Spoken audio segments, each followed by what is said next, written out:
नमस्ते, कैसे हैं आप सभी। मेरा नाम दीपशिखा ठाकुर है और दीपशिखा कॉमर्स में आप सभी का स्वागत है। तो आज हम पढ़ने वाले हैं consolidated balance sheet of holding company, जिसमें कुछ क्वेश्चंस को हम आज देखने वाले हैं।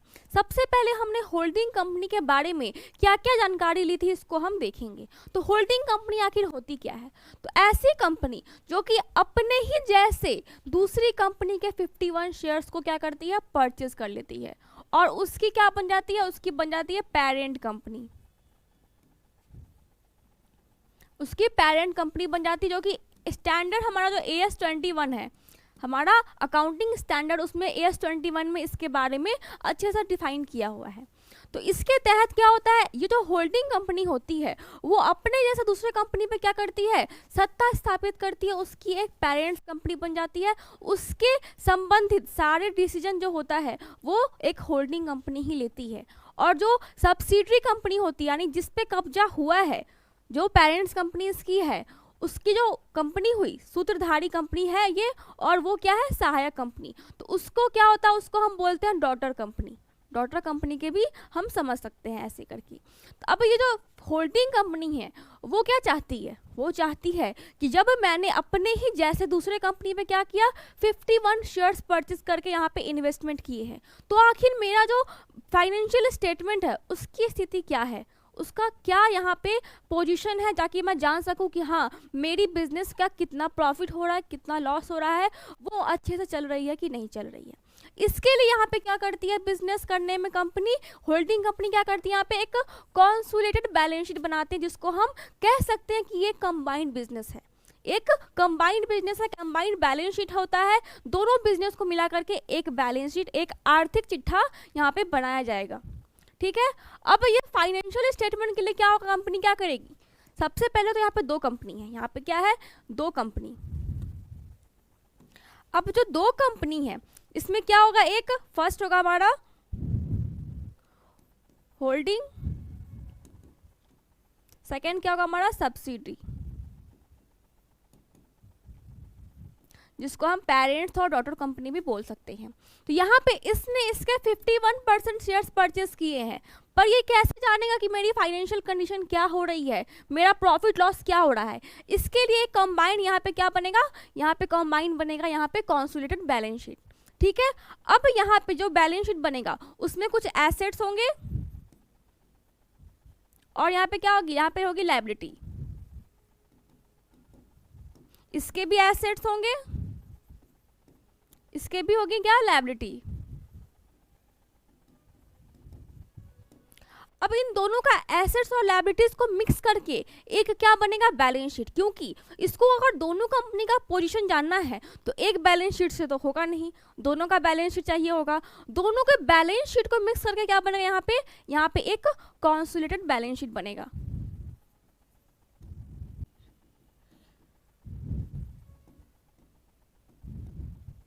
ठीक है। तो इतना आपको समझ में आया होगा कि यहाँ पे एसेट्स भी होंगी, लायबिलिटीज भी होगी, दोनों कंपनी के एसेट्स और लायबिलिटीज होगी। अब हम आते हैं क्वेश्चंस पे कि आखिर क्वेश्चंस में इसको हम सॉल्व करें, कैसे करें। तो यहाँ पे आपको एक क्वेश्चन दिख रहा होगा, यहाँ पे गोलू लिमिटेड है और सुमित लिमिटेड है। ठीक है। अब यहाँ पे क्या हो रहा है, ये यहाँ पे दोनों के क्या दिए हुए हैं, यहाँ पे दोनों के दिए हुए हैं शेयर्स, दोनों के क्या दिए हुए हैं, यहाँ पे शेयर्स दिए हुए हैं। अब इन दोनों के शेयर्स को हम क्या करेंगे, एक जगह रख देंगे। जो होल्डिंग कंपनी होती है उसके शेयर जो होते हैं वो बिल्कुल वैसे ही लिखे जाते हैं। मैंने आपको कल एक फॉर्मूला बताया था, तो उम्मीद कर रही हूँ आपको याद होगा कि फॉर्मूला क्या होता है। तो यहाँ पे सबसे पहले हम क्या देखना है, यहाँ पे सबसे पहले हमें क्वेश्चंस का ऊपर वाला पार्ट देखना है, जिसमें क्या दिया होता है, डेट, कि आखिर किस डेट पे कंपनी ने वहाँ पे परचेस किया है।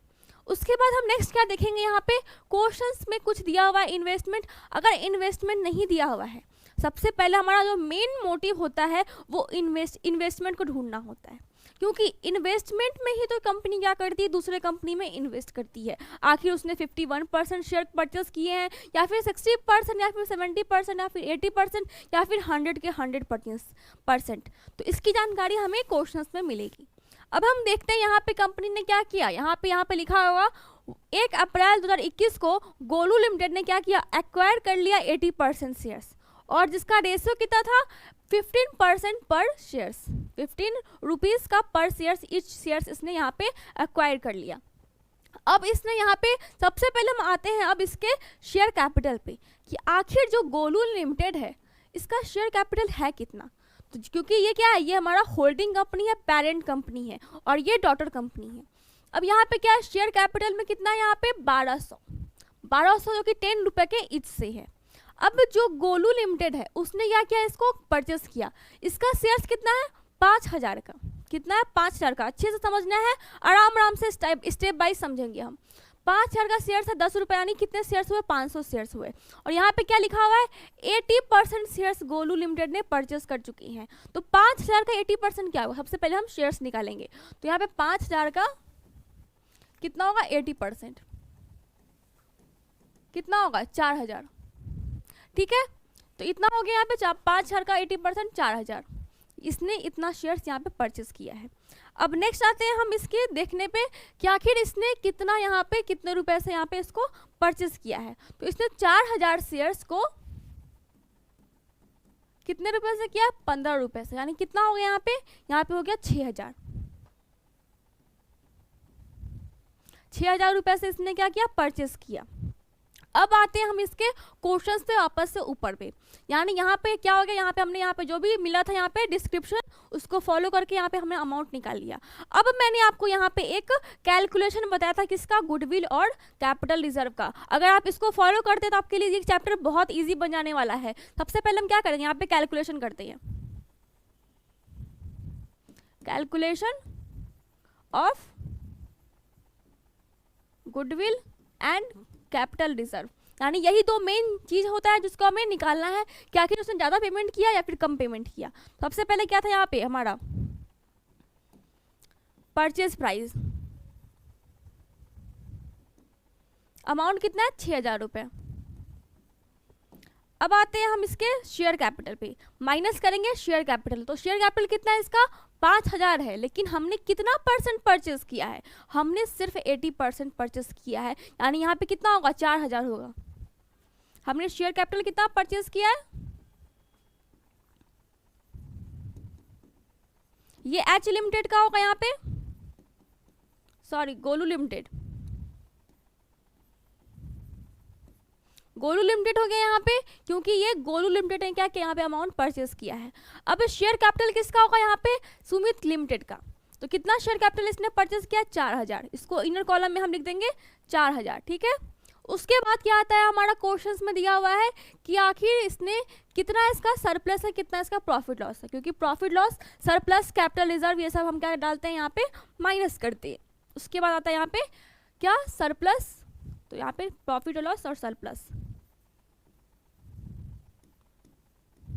जो कि कितना हुआ यहाँ पे 1000 है। तो 1000 का 80% ही हम लेंगे, क्योंकि हमने 80% शेयर्स यहाँ पे क्या किए हैं परचेस किए हैं, 80% शेयर्स यहाँ पे एक्वायर किए हैं। तो कितना होगा यहाँ पे 1000 का 80% 800।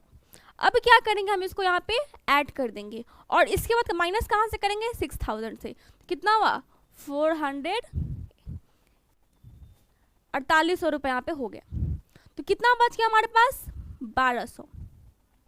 अब जो 1200 का अमाउंट है वो क्या है हमारा, तो ये हमारा गुडविल अमाउंट हो गया, क्योंकि हमने ज़्यादा परचेस किया, ज़्यादा अमाउंट में हमने क्या किया शेयर्स को परचेस किया, सिर्फ 80% शेयर्स को हमने 6000 में परचेस किया। और यहाँ पे हमें कितना का प्रॉपर्टी मिल रहा है, हमें शेयर कैपिटल मिल रहा है 4000 का, और हमें सरप्लस कितने का मिल रहा है ये 800 का सरप्लस, हमें प्रॉफिट लॉस सरप्लस कितने का मिल रहा है 800 का। तो ये क्या हो गया, ये हमारा हो गया गुडविल का अमाउंट, ये हमारा हो गया गुडविल का अमाउंट। तो हम अब आते हैं हम इसके बैलेंस शीट की तरफ, क्या आखिर इसका बैलेंस शीट कैसे बनता है। सबसे पहले हम क्या करते हैं इसको साइड कर देते थोड़ा सा,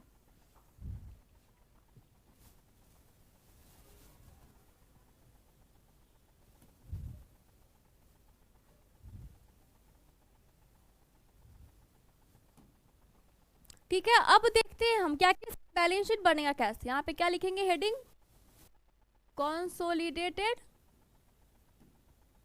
बैलेंस शीट, ठीक है। अब हम देखेंगे इसकी साइड क्या होता है एलएचएस, जो कि नॉर्मल बैलेंस शीट में होता है। इधर क्या होता है आरएचएस, इधर अमाउंट, इधर भी अमाउंट। अब इसमें हम कैसे इसका एक कंबाइंड बैलेंस शीट बनाएं, तो हमें कुछ भी नहीं करना है। यहाँ पे जितना अमाउंट इसमें दिया हुआ है, यहाँ पे जितना भी अमाउंट यहाँ पे दिया हुआ है, उन सबको क्या करना है, हमें यहाँ पे जो भी होल्डिंग कंपनी का अमाउंट है यानी गोलू लिमिटेड का, उसको सेम टू सेम वैसे ही हमें यहाँ पे लिख देना है। क्या हुआ, फर्स्ट शेयर कैपिटल, कैपिटल तो कितना अमाउंट है इसका शेयर कैपिटल में, 1200, तो हमें क्या लिखना है यहाँ पे 1200। उसके बाद नेक्स्ट क्या यहाँ पे सरप्लस और प्रॉफिट लॉस, यहाँ पे क्या लिखेंगे, प्रॉफिट लॉस एंड सरप्लस। यहाँ पे हमें सब्सिडी कंपनी का भी नहीं लिखना है, वेट करना है हमें, क्योंकि माइनॉरिटी इंटरेस्ट हमें निकालना है। उसके बाद क्या है नेक्स्ट, यहाँ पे नेक्स्ट है हमारा ट्रेड पेबल। तो ट्रेड पेबल क्या करना है, हमें दोनों का ऐड करना है हमेशा, क्योंकि ये तो हमेशा होता ही है बैलेंस शीट में, तो हमें सिर्फ ऐड करना है दोनों को, क्योंकि यहाँ पे हमें ट्रेड पेबल से कोई मतलब नहीं है, किसमें, माइनॉरिटी इंटरेस्ट में। तो हम क्या करेंगे यहाँ पे ट्रेड पेबल, कितना अमाउंट है यहाँ पे 14,000 और 3,000, कितना हुआ 14,000 प्लस 3,000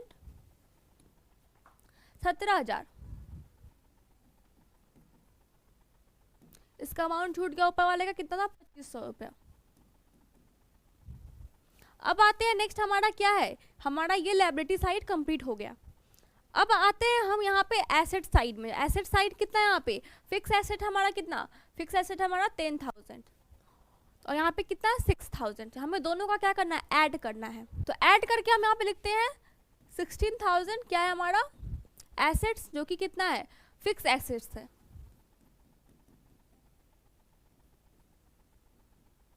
फिक्स एसेट्स 60,000। उसके बाद करंट एसेट्स कितना है हमारा,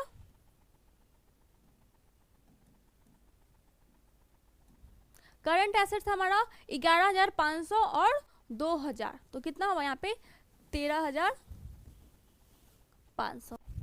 उसके बाद क्या है हमारा कैश इक्विवेलेंट, और कितना है 7,000 और 1,000। तो यहाँ पे हमें एक चीज नोटिस करना है, यहाँ पे हमें इन्वेस्टमेंट कहीं भी क्वेश्चंस में नहीं मिला, तो यहाँ पे क्या हाइड है, यहाँ पे इन्वेस्टमेंट हाइड है, जो कि कहाँ से पेड हुआ है कंपनी को, इस गोलू लिमिटेड ने कहाँ से पेड किया, यहाँ पे इसने 7,000 से पेमेंट किया है, क्योंकि इसके पास क्या था, कैश था इसके पास।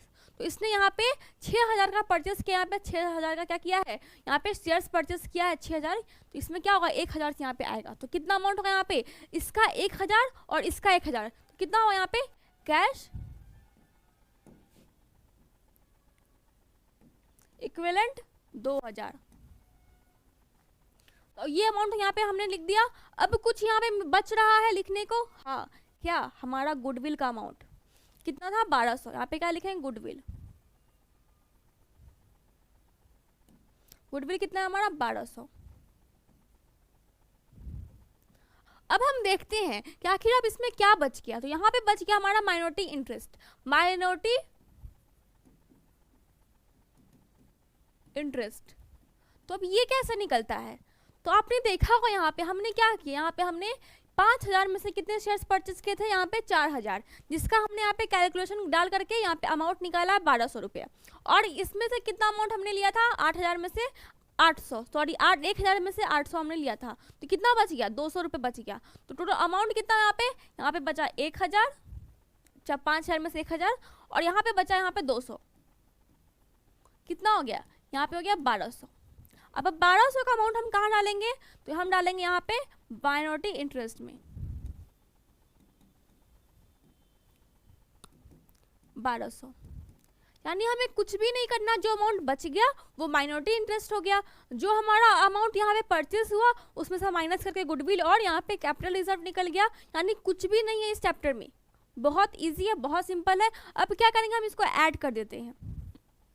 ऐड करने के बाद कितना आएगा हमारा 32,700, आप भी ऐड करके यहाँ पे चेक कर सकते हैं। और यहाँ कितना आएगा हमारा 32,700। हो गया बैलेंस शीट कंप्लीट। अब इसमें कुछ भी नहीं है बचा हुआ, सब कुछ कंप्लीट, हमारा आंसर आ गया, हमारा क्वेश्चन सॉल्व हो गया। तो बस इतना ही है चैप्टर में, एक्स्ट्रा कुछ भी नहीं है। तो उम्मीद करती हूँ आपको समझ में आया होगा कि होल्डिंग कंपनी कैसे बनती है, कैसे एक पेरेंट्स कंपनी अपनी डॉटर कंपनी के साथ में क्या करती है, एक कंबाइंड बैलेंस शीट को यहाँ पे बनाती है।